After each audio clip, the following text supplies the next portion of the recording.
Seagulls are here. Hello, Evan. We're in person. Welcome to Foggy with a Chance of Seagulls. My name, as always, is Clark.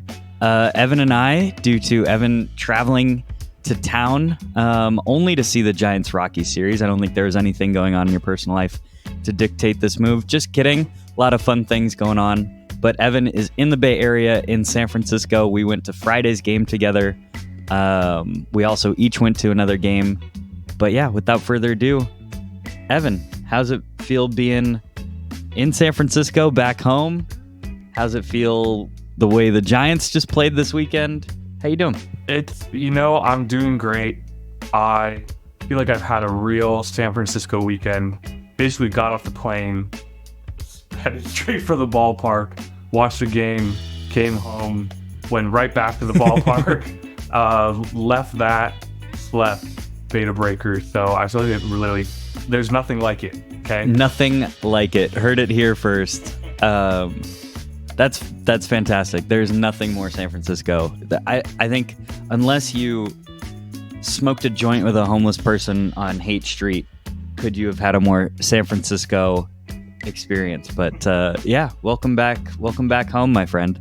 I'm excited to be doing this in person. We've been talking about it for a long time. And if this doesn't deliver today, we'll never do it in person again. Exactly. We only know how to talk to each other through a screen. It's kind of like Love is Blind, if you've ever watched that. Love is Blind meets Giants baseball is what we're going for. I hope that delivered. Yeah, but there's a lot to talk about this week. There are. Since our last episode, we've had a Dodgers series, we've had a Rockies series, and there's so much to go through. I mean, you've watched a lot of baseball this week. I've watched a lot of baseball. I'm unemployed right now. Making moves to change that, but watched a lot of baseball. Yeah, Giants Dodgers was the first series. Monday night, I think, was one of the most exciting and depressing evenings of Giants baseball I've watched in a while. We have this cloud. We're going to go over it in a little bit, but the cloud hanging over us that Jung-Hoo Lee might not play for the team again this season. And Matos comes in and hits a 3-run homer off Yoshinobu Yamamoto. And we're up 3-1 for most of that game. Our bullpen blows the lead. Tyler Fitzgerald gets picked off in the late innings. We end up losing. And it was one of those, it's like, yeah, I shouldn't have thought that we could hang with the Dodgers. And then we get completely blown out the next night. But we salvaged. Logan Webb had an amazing start in the third game, went 6 innings, had a really, really traffic-heavy first couple innings, but he didn't let the Dodgers score, and we scored a couple runs and managed to take at least one of the 3 games, which feels like a moral victory in and of itself. And then, as Evan pointed out, we were in person for all 3 games. At least one of us, one of the Foggy Seagull duo was at Oracle Park for the Rockies series, and we swept them. Yeah, the first 3-game win streak of the season, the first 4-game win streak of the season. Incredible. And it feels good. It's definitely a mixed emotion week. We recorded an excited podcast last weekend, only to not know how bad it was with Jung-Hoo, but after seeing surgeon Neil Atrosh in LA. Never a good sign. Never a good sign. It's surgery and 4 to 6 months of recovery, something like that.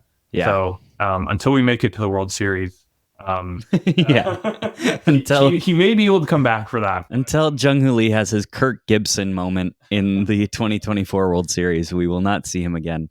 I don't mean to bring this up, Evan, but if you don't mind sharing with people what it felt like to rock your Jung-Hoo Lee jersey at Oracle Park for the first time, despite Jung-Hoo not playing in that game or for the rest of the season. Starting the episode off with a little depression, just to start low, just like the Giants-Dodgers series.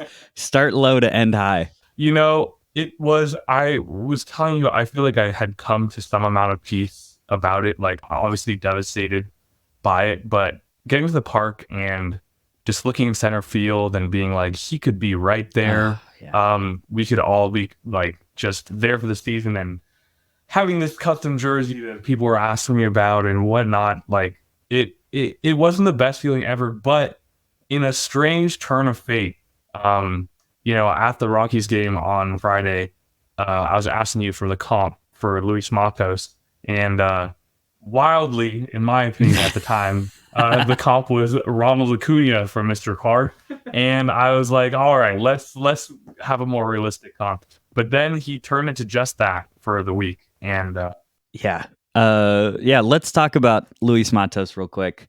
Luis Matos took over in center field for Jung-Hoo Lee. The organization immediately basically put their stamp of approval behind him and said, yeah, for the rest of the season, he's our guy. He's going to be starting in center field. And I know Evan and I have talked about this off air. I don't know if we talked about it on the pod, but Matos' center field defense has kind of left something to be desired a little bit here and there. So the idea that he would be kind of penciled in the whole season at center field was a little bit worrisome. But he goes out and makes 2 home run robberies. One of them might have been a double, but just shows out defensively. And I'm bearing the lead because the offense is what really delivered. He had 11 RBIs between Friday and Saturday's game. It seemed like he came up with the bases loaded every at bat and did something, whether it was a double into the gap, a bloop double. He hit another home run on Saturday, I believe. Oh, yeah. Evan, you might know a thing or two about that Saturday day game home run by Matos. Yeah, I definitely saw it in person. I definitely didn't wake up 30 minutes before the game started and busted my ass to get there and arrived just after he hit that homer. But thankfully for me, the offense didn't stop there. It did not stop there. 14 runs on Saturday, which was truly insane to see. But it's, being at the ballpark, I think what was really fun to feel is like it was the Luis Matos show. And 100%. It doesn't take that much for fans to get behind you, but hitting 11 RBIs in 2 days is going to really jumpstart. It's a good way to do it.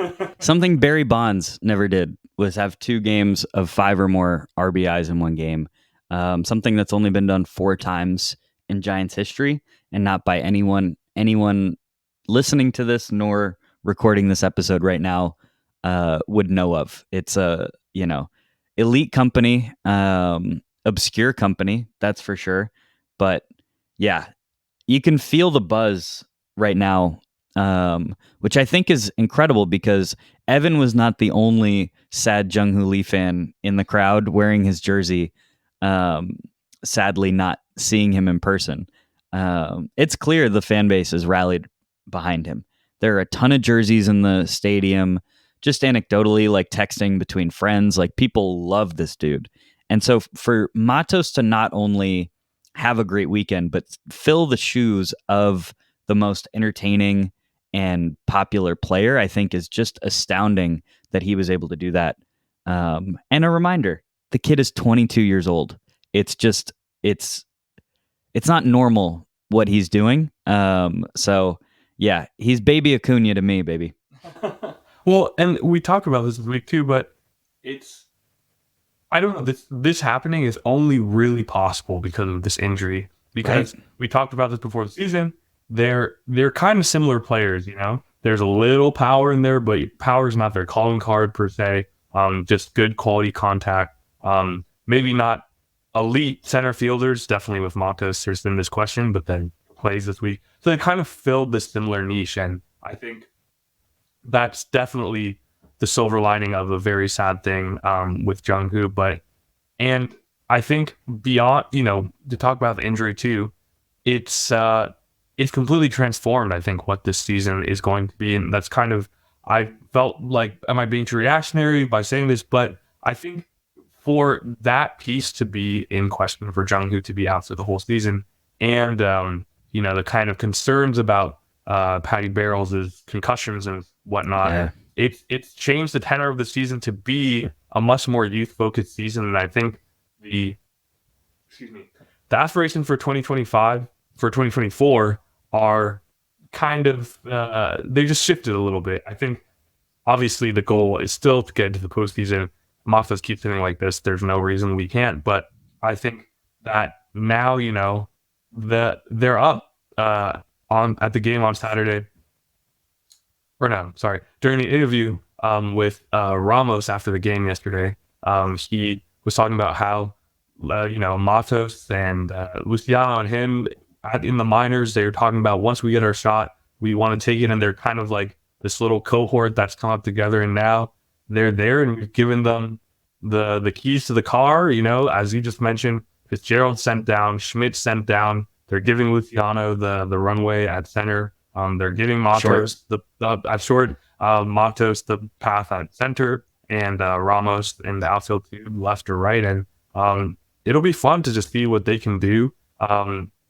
For Matos, it's like you said, he's 22. What can he do over a full season? You sent me the thing that was he replicated last year's stats in like 280 at bats in like 26 or something this year.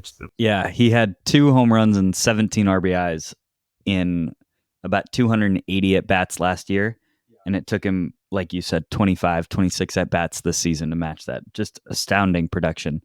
But like you said, and I think it's funny, Evan being at the game on Saturday, I got to hear the post-game interview on the TV broadcast on Saturday, but then you're referencing the Sunday TV broadcast interview, and Mato said the exact same thing on Saturday. And specifically, Kyle Harrison was pitching, and the question was posed by Sergio Romo, how does it feel? He made this great catch in center field. How does it feel to do that for someone who, you've come up with in the minors? Matos and Harrison played together in Single A, and then kind of Harrison's rise went much more rapidly. But Matos said like it adds a little extra motivation to do that for a guy that you've been playing with for 3-4 years, and that's true for, I think, the longevity of this roster. But it also decreases a little pressure when you're not the only one that's expected to produce. And Saturday, Luciano had a couple doubles. He played good defense at short. Ramos hit a homer on Sunday. I mean, it wasn't just the Luis Matos show, although he is front and center. But yeah, the whole group just really looks like they belong more than they did last year, which is really great to see. Yeah, I mean, let's talk about some more guys, I think. Let's talk about it. Exactly. And I think top of that list for me is, to go with the theme of the young guys, let's talk about Heliot Ramos too. Not as explosive of a series for him, but he showed what he can do. A little taste of that power, just getting on base, and just an energy thing too. Like, I feel like of the 3 of them, funnily, because he is the oldest guy of the 3, but I feel like he has the most youthful energy that he brings to the table in a way. Matos kind of does it quietly. Luciano, like, I don't think he's really serious, man. Flag. Yeah. He looks like a little kid up there. He looks 16, but he acts like he's 35. Exactly. But Heliot Ramos, like, what do you see in him this series? Yeah, I think more than anything, it's just the at-bat quality is just so impressive from this year to last year. And this is true for Matos and Luciano. I think Luciano and Ramos in particular, though, you're seeing them go 6, 7, 8 pitches per at bat, and they're fouling off tough pitches. Baggerly in The Athletic, I know this is about Ramos, but specifically about Luciano for a moment. Baggerly in The Athletic had a whole recap after yesterday's game on Sunday and talked about how out of the 11 pitches out of the strike zone that Luciano had seen, he had only swung at one of them. And of the 11 or the 10 pitches in the strike zone, he had swung at 9 of them. So the swing decisions are excellent. And I'm seeing that with Heliot Ramos too. And if you've got, good swing decisions, the power that we know is there, and then playing good defense in the corner outfield, I mean, I don't think we're at a point where Ramos has already kind of surpassed Conforto. Conforto is an established big league veteran. When he's back, that's his spot in left field. But to know that we have a guy who, Conforto's contract's done after this year. So if, you know, for next year, we can pencil in Ramos as a potential left fielder for the whole year. And anytime Conforto's hurt, we know we can rely on him. Or if Yaz gets hurt, we can throw Ramos into right field. It's just such a luxury to have these young guys who are showing what they're capable of, and knowing that they're going to be reliable in kind of all facets of the game. Yeah, yeah, no, I think that's a great shout. And um, one more guy too that really stood out in this series was Matt Chapman. I think we've been waiting for him to show up as himself. He had that big homer at Petco in like the first or second series or something, and second game, and we were like, he's here, and then he went somewhere else. Yeah. He wasn't around. Obviously, the defense has been mostly excellent, minus that error count this year. But we've been waiting for a little bit less of a boom or bust approach from him, which he is capable of. He's obviously always been a lower average, higher slugging type player. But seeing him on Saturday, it's cool, that they have the spray charts now that you can see at the game. Yeah. And he literally used all fields to get hits. Yeah. And it wasn't necessarily like him hitting it, super far. But as much as I was, at the game on Friday, I was actively talking shit about the bat speed article that Baggerly, Sarah wrote on the article on the Athletic. And I was like, why does it even matter? Because the swing decisions are so poor anyway. And then he literally goes 11 for 11, basically. He gets on base 11 straight. Exactly. And honestly, you see the bat speed and how that helps them. Yeah. Even though they're just, he's not hitting it to the track, he's just getting singles, hitting in the gap or whatever. But he does have elite bat speed, and you see that. And it's just been great to see him. And the lineup changes so much with him as a factor. And it really does. And speaking of elite bat speed and lineup changes, Soler healthy again. I got to see him in AAA. I went to the River Cats game on Thursday. So truly, because the Giants were off, Evan and I, we're bringing it to you guys. We went four games in a row. We just had to be there in person to give you the expert analysis. But no, I saw Soler look healthy in AAA. And then they had him batting leadoff the whole series against the Rockies. It was something the two of us were talking about Friday night, kind of like, this is an interesting move and not something that the team would want to do at all if Jung-Hoo Lee was healthy. But, it felt in a way that Melvin's kind of throwing stuff at the wall and seeing what'll stick, because this does feel kind of like a new chapter in the season. We have to kind of adjust to what's going on. And so Soler looked really good in the leadoff spot. It seemed to take some pressure off of him from like an RBI standpoint, and just let him, make good swing decisions, swing that bat super hard, get to that elite bat speed that you're talking about also with Chapman too. And it just has kind of a trickle down effect for the whole lineup. And I think, the youthful energy that we just talked about, I think has kind of inspired a little bit of Chapman and Soler, and hopefully that sustains. Yeah, definitely. And I also want to shout out to the bullpen kind of arc is starting to take shape a little bit. We've seen it a couple times in this series, but there kind of seems to be a preferred way that they're going about it now. It was a little bit different from day to day, but it's kind of this Walker, Rogers, Doval thing to end, and then you sprinkle that in with some maybe Miller in advance or something like that. A little peanut butter jelly time with Sean Jelly. Luke Jackson looked really good this weekend. He struck out the side on Sunday, I think. Yeah. Eric Miller, we haven't mentioned. We've mentioned him before in previous weeks, but yeah, it really feels like the bullpen has solidified in a way that I was hopeful at the beginning of the year, but it's great to see. Yeah. And also Jordan Hicks too, just want to shout him out. We've had decent starting pitching in this series, but I feel like in that last game yesterday on Sunday, I think he had thrown up, had some with sick or something. Yeah, he like was that. sick. but he went out there with, reduced velocity, like with hitting like 92, 93.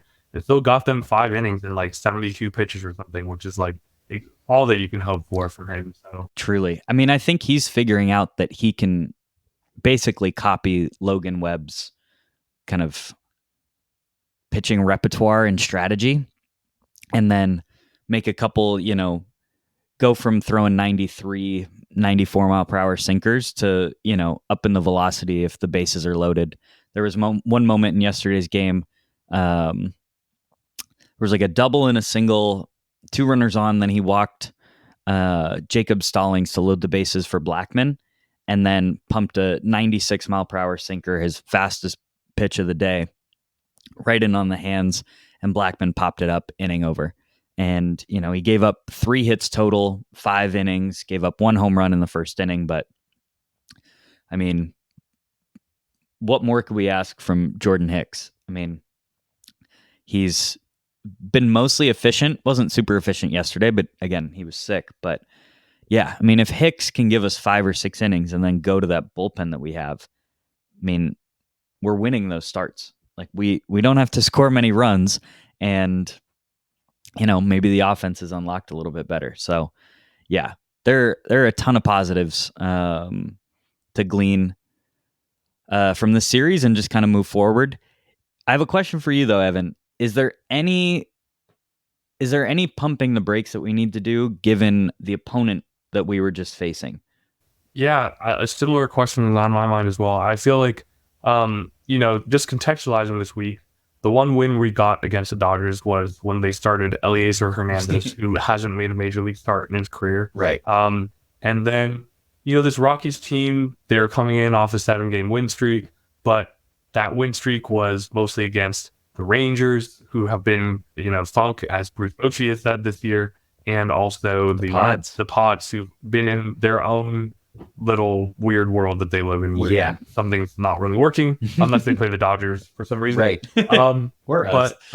So that was, we're like, okay, it's the Rockies, and I feel like honestly being at the park and just seeing a Rockies game, like, that's Giants baseball right there. Like, beating the Rockies. That's our bread and butter. It's so true. But no, I definitely have been thinking about like what of the things that we've seen this week is for real and what's going to be continued, because the Rockies, they're a bunch of soft tossers. Like, let's be honest, like there's not a lot of velocity that you're seeing there. Hey, don't besmirch Giants legend Ty Block, okay? He of that 88 mile per hour fastball. All love to Ty Block, but I think this level of pitching, and we've seen this with the Rockies for years, but they just haven't been able to establish more than 1 or 2 dependable guys out there. So, we have to take things with a grain of salt. 10 runs, 14 runs. Giants haven't scored that much, this whole season. Right. We've faced bad pitching and haven't been able to put up that offense. So there is, I think, some positive, but I agree. I think we need to see it on this road trip. And we'll forecast the upcoming road trip a little bit later at the end, but we're en route or have landed in Pittsburgh by now. By the time you're listening to this, they're either playing game 1 of the series or about to play game 1 of the Pirates series. And I mean, we beat them at home 2 out of 3. Pirates are mediocre. They've got some good players. They've got some holes in their lineup, etc. We are going to be facing Paul Skeens, who sounds like Kenny Powers, the Danny McBride character baseball pitcher. I don't know. That one felt like it went over your head, Evan. I'll move on.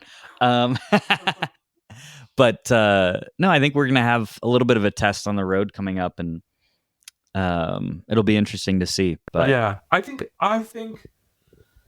it's so easy to be reactionary as a baseball fan, but it felt different at the ballpark this year. I mean, I haven't, the being lubricated by garlic fries, etc., helps you feel a little bit. It can get anyone. The beautiful sun by the cove, but at the same time, like you can see how this will work. Like this iteration, a little bit scrappier of an iteration, not so much necessarily like leaning on the veteran guys, but just like people kind of like um, just finding their roles on the team. And I Yeah. think that that's been the issue thus far, is that we kind of tried to predetermine them, and then what we forecasted as what we wanted for people is not exactly what we got. And so now we're in this adjustment period, and I think, for if this offense can score 4, 5, 6 runs on the daily, then we're always, in a chance to win the game. Well, the Giants are 14-0 already this year in games that they score 5 runs or more. So if we can score runs, the pitching has been good all year. Yeah. There have been some big blow up innings from guys who are no longer on the roster. But I think if we were to go through the runs allowed from all the guys who are currently active in our rotation and our bullpen, also putting aside hopefully the start to the season for Blake Snell, who will be returning to the Giants this week, which will be very exciting. Um, I think he'll be facing Skeens. I think it's Snell and Skeens on Wednesday. Amazing names to have right now. I might be wrong about that.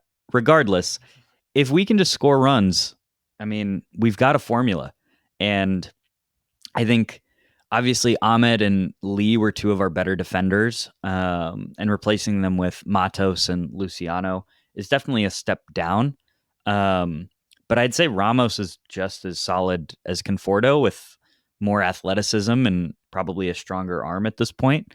And if they can keep hitting, I mean, they more than make up that difference with the bat. So, Yeah, I think we're in a good spot, and hopefully we can continue this run. It doesn't have to be winning every single game, but what we're talking about the game when we watch the game is like, it's kind of time to just be on the side of positive development. Like, not so much worrying about wins or losses. Obviously, I want to compete, I want to contend, but I more want to see them play well than than luck into some games and just winning some games by just eking them out. Like, let's play competitive baseball, and it feels like we're in a spot to do that. I think we're going to take a quick break, but right after that, we'll talk the ballpark experience and look ahead a little bit more.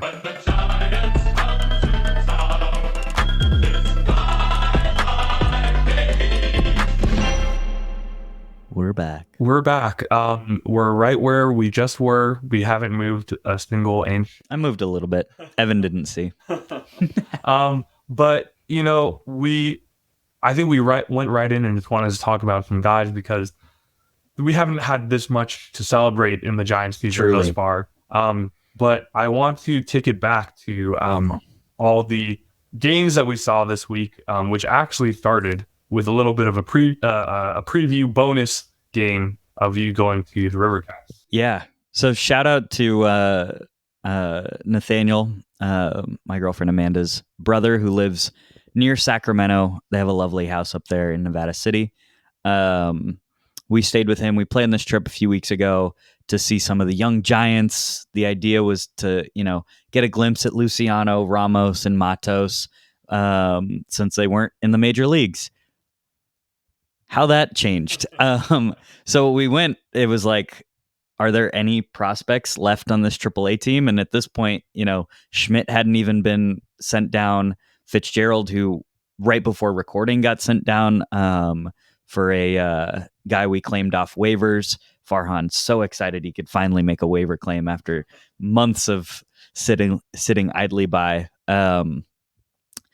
So yeah, it was Donovan Walton at shortstop, Jackson Reitz behind the plate, and Hunter Bishop in center field.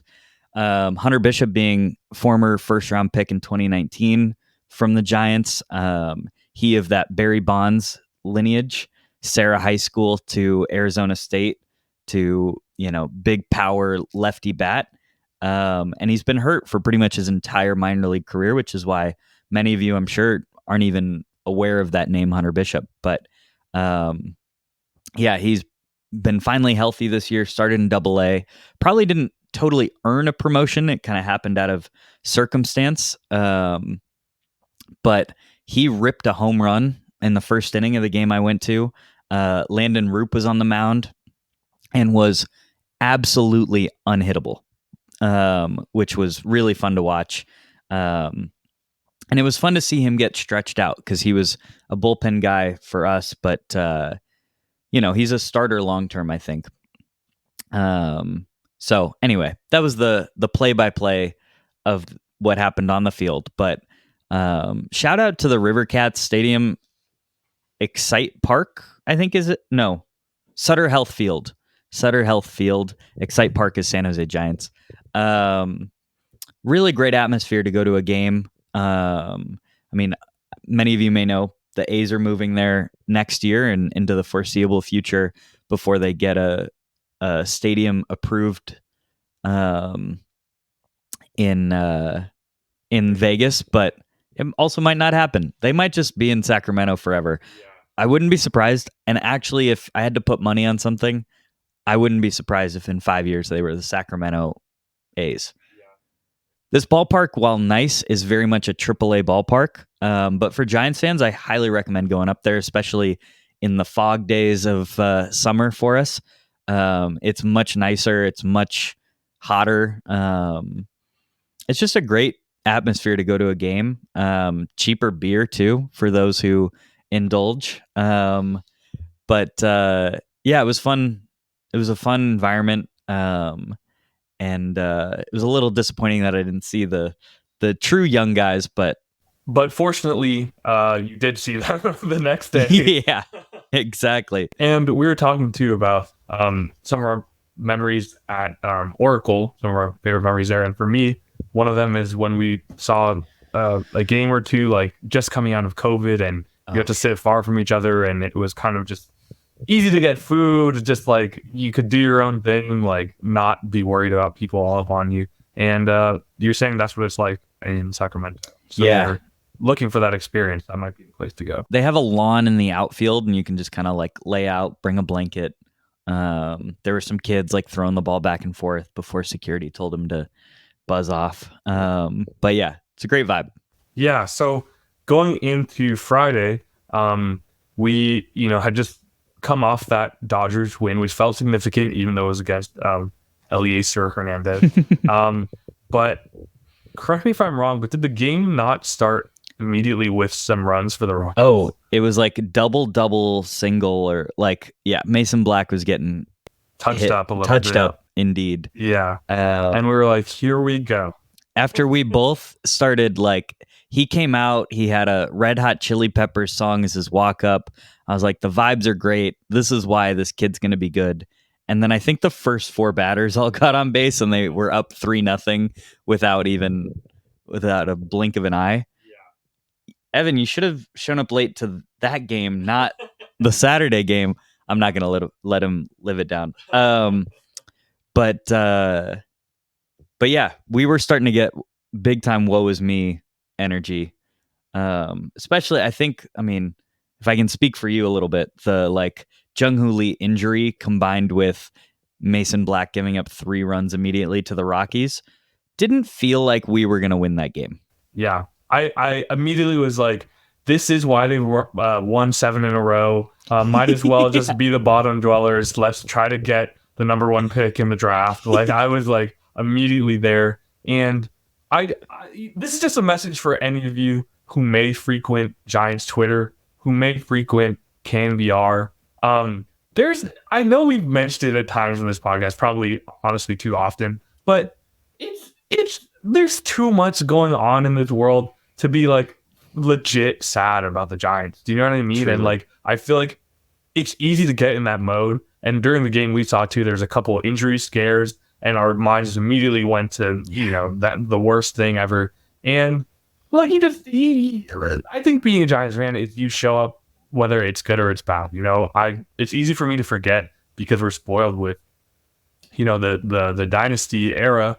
But before that, it was nothing except Bonds to like look forward to, in the pitchers, and obviously in the lead up to the World Series. But like, I don't know, like, who cares? Like, if this, it's completely out of our control. And my younger self felt that there were certain superstitious things I could do to influence the game, but it turns out they don't care if I watch or if I don't watch. Like, what's going to happen is going to happen. And honestly, I think just we've been forced to kind of look at this season from a developmental standpoint. And honestly, I just said that what we do doesn't affect the game, but in this instance, I'm choosing to believe that our positive attitude turned things around for the Giants on Yeah. Friday because the run started coming in. Well, we started, and Evan already mentioned this, but we started to talk about just focusing on positive developments. And I think the idea between the two of us was, oh, it's a second inning. They're up 3-1. We did manage to claw back a run in the first inning, which was encouraging, but, it's 3-1. When have the Giants scored 4 runs recently? I mean, come on. Let's be realistic here. So we were like, what positive developments can we glean from this team? And I just want to, personal shout out real quick because we're watching and I had been talking about how much I love Tyro Estrada in the 3-hole. And like Tyro, I think for a playoff team is like a 6-hole, 7-hole hitter. Yeah. So me saying I loved him in the 3-hole raised some eyebrows from my friend here. Self-awareness before self-indulgence. That's my vibe. But so Tyro comes up in the 4th inning, I think it was. And I'd been talking about how much I like him in the 3-hole. And Soler and Wade got on ahead of him. And I said, Evan, why not a 3-run homer right here? Why not? And Evan could not come up with a reason why not before Tyro on the first or second pitch launched a home run into the left field bleachers. And I lost my absolute mind. So he did. Yelling "why not" right in my ear. Why not? They're still hearing damage from that. But honestly, it was pretty electric, and I think that that home run changed the game big time. I think maybe the series. I mean, we talk about Matos, but that was the first big hit of the series. I mean, you said why not, but if I'm to go to that negative place, I would say, well, we are unable to score any runs in important situations. Runners in score position are sure to perish out there. It just felt like, those types of hits are the ones we just haven't been getting all season. The ones that really change the momentum in our direction. And when we're down, and that's just how it felt. But then that homer went through, and then the runs just started flowing out. Oh my God. Well, it went from 3-run homer, and then a couple innings later, it was like 10-3. Yeah. It was nuts. Yeah, I mean, for that to be the result, especially after Mason didn't have his best stuff and was pulled in the 4th, I think too. I was like, all right, we're in this, but it's going to be a tough one. But they just kept hitting. Matos, his legend, began there, and man, what a fun game! I do have a couple of ballpark experience things I want to speak to. Number one, you'd mentioned this, and I hadn't really felt it because I hadn't been in a game yet, but for a night game, they really are leaning into that like kind of like club thing or whatever. Like most of the music in between innings is like house music. Now DJ, ooh, mommy, which is supposed to get a response, but doesn't really, but she seems to. It was, not only was it a nightclub, but Diplo happened to be at the game, which was wild. Both of us were like staring at the Jumbotron being like Diplo. Like, yeah, Diplo? Diplo, who has a run club in San Francisco, apparently. That's reminded me of more things, which was the Japanese Heritage Night, which was cool. Yeah. And, they had some taiko draws before the game, whatever, blah, blah, blah. But the anthem was really great. There was someone playing a like Japanese string instrument, and she killed it. Yeah. Sorry, just quick shout out. It was great. And there was some giveaway of jerseys, too. And, I mean, you know how these things are with like the special event nights. Like some of them you have to buy tickets, and so it's not for everybody. But it felt like the Japanese Heritage Night was number one on the billing sheet. Yep. But at the same time, it was also apparently across Major League Baseball Armed Forces Day, which just did not feel appropriate. Major League Baseball and SF Giants, and we couldn't figure out a reason why Japanese Heritage Night had to be May 17th. And I don't think there is. If someone knows, please call in. We've told you the voicemail by now. No, but let us know if May 17th is a cultural heritage night in Japanese culture. But if it's not, it felt like a pretty inappropriate way or placement on the calendar to have it fall on Armed Forces Night. Yeah, I mean, they literally had Masanori Murakami there. They did. His hair looking glorious as always, but they diluted Japanese Heritage Night with Armed Forces Day, which the Giants were wearing these, in my opinion, ugly caps. And then also this Run Club stuff with Diplo and whatnot. And it's like, bro, like, can't we focus on one thing for one night? But let me get to my original gripe, which was in this club environment that happens at the night games now. After the game is won, they play some random song that you couldn't name the title of. And where the fuck is my Tony Bennett, is what I'm saying. He was there Sunday. And Evan was outraged. And small O outraged. I just want to be clear. But was like, I see one Giants game, it's one win, and I don't even get Tony Bennett. What is going on here? And I'm sure they play it after or whatever. Yeah. But it's like right when the game is over, let me hear that man sing the song. Yeah. I mean, yep, we're not professional singers, but anyway, that's my minor gripe. I just feel like that's so in a year where they have freaking Rennell sound-alikes in the booth. Like, give me some of the classic Giants experience. That's all that I have. Yeah. It's a good one. Should we move to Saturday? Yeah. Saturday was again okay. I was late, but showing up to the ballpark late, I was like, I'm going to see more offense, and I did indeed see much more offense.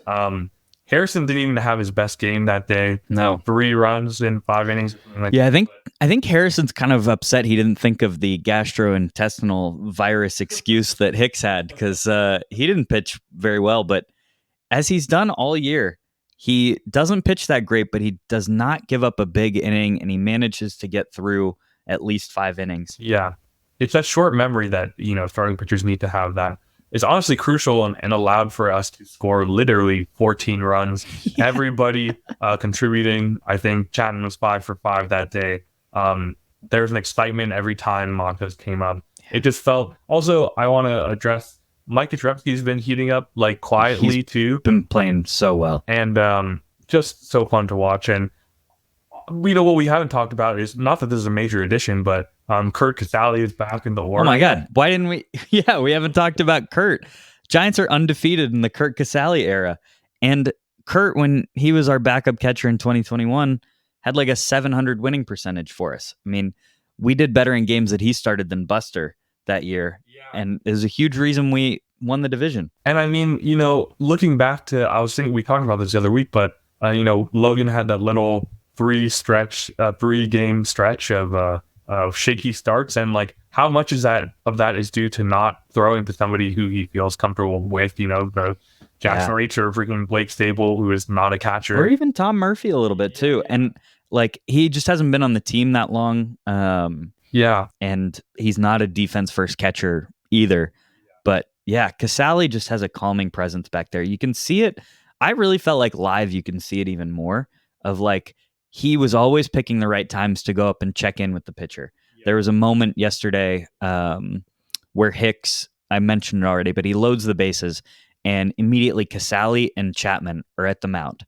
And you don't need a mound visit from pitching coach Brian Price. You don't need Melvin to come up. You've got veterans who the team knows are going to just be able to calm that situation, help their young pitcher get out of the situation, and they did. So, and Kurt Casale and Mike Yastrzemski are best friends, and Casale had some quote that he like teared up when the Giants signed him. It was like, oh, I love you, Kurt. Yeah, no, I mean, he's good vibes, and he was in the Cubs minor league system this year and just looking for a shot anywhere in the majors. And, he said he'd hope to come back here before his career is up. I think he is from like the East Bay or something. That's which I didn't know coming in, but yeah, I think you're right.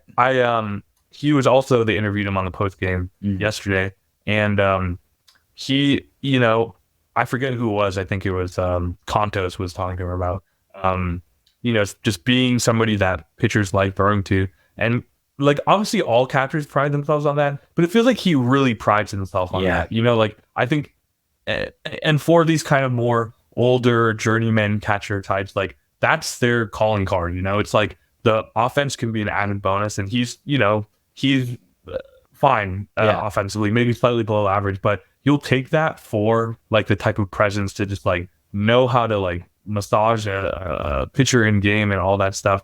More sexual than I intended. And, but also, in the post game too, he talked about, he was like, people are probably sick of talking about 2021 or whatever, blah blah blah.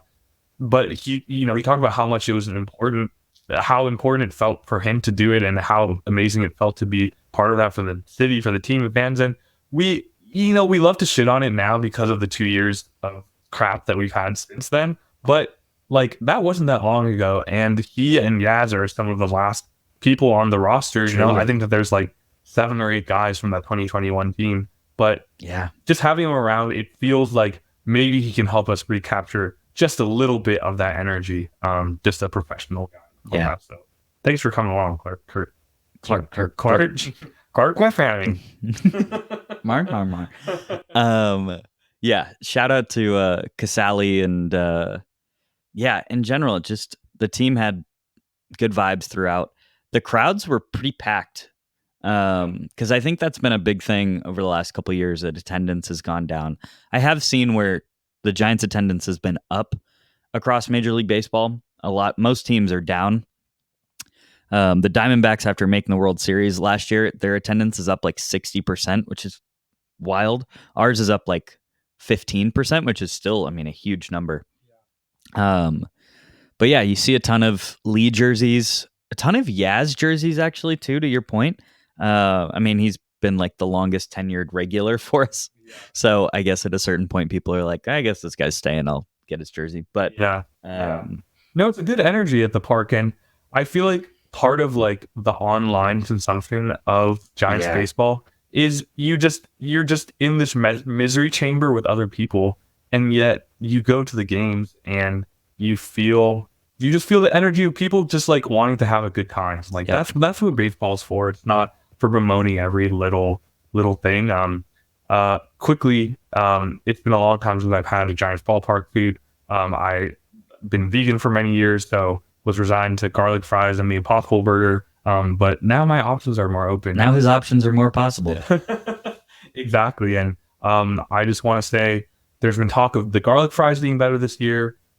Don't know if I agree with that. They seem pretty much the same to me. I even feel like they've been worse.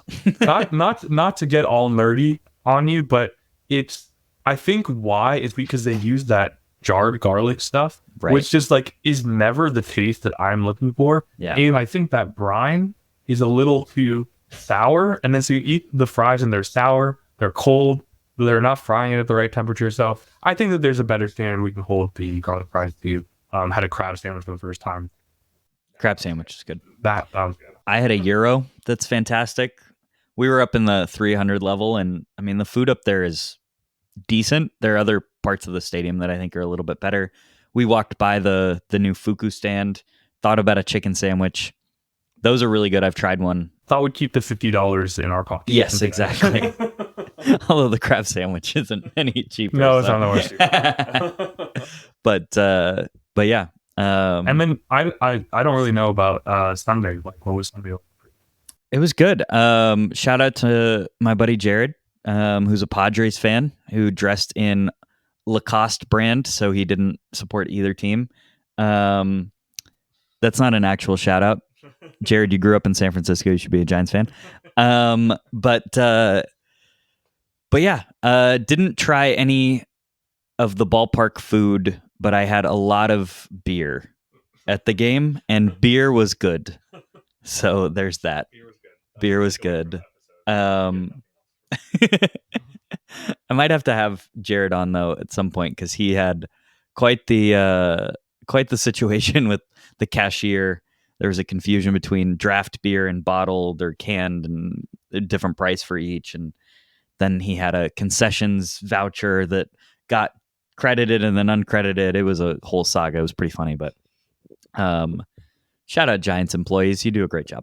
Well, I don't necessarily want to tip you, to be honest, but like, I wish that they would just fold that into your salary so it wasn't my responsibility. Well, I've had I love that you brought this up. I've had someone at the concessions, because she could see me struggling of like, okay, it says tip, but like, what am I tipping? It's 15, 18, or no. Yeah.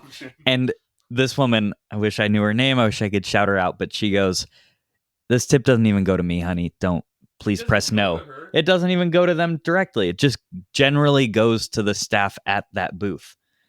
And I said no. And then I slipped her a $1 coin. No, I'm kidding.